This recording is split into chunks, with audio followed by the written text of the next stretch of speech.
Piedmont, Sardinia, swallowed the former Genoese Republic to act as a more efficient buffer between Austria and France. If order was to be kept anywhere in Italy, Austria was the policeman on duty. Since her only interest was stability, anything else risked her disintegration, she could be relied upon to act as a permanent safeguard against any attempts to unsettle the continent. Prussia benefited by the British desire to have a reasonably strong power in Western Germany, a region whose principalities had long tended to fall in with France, or which could be dominated by France, and received the Rhineland, whose immense economic potentialities aristocratic diplomats failed to allow for. She also benefited by the conflict between Britain and Russia over what the British considered excessive Russian expansion in Poland.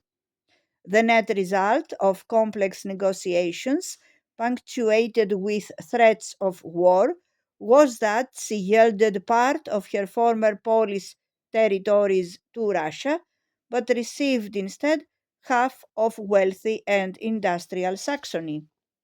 In territorial and economic terms, Prussia gained relatively more from the 1815 settlement than any other power, and in fact became for the first time a European great power in terms of real resources, though this did not become evident to the politicians until the 1860s.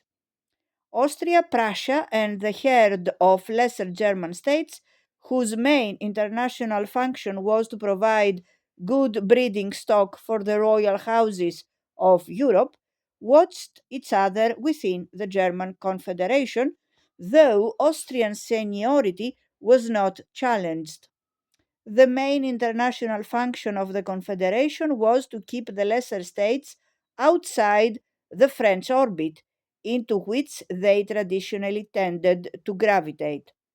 In spite of nationalist disclaimers, they had been far from unhappy as Napoleonic satellites.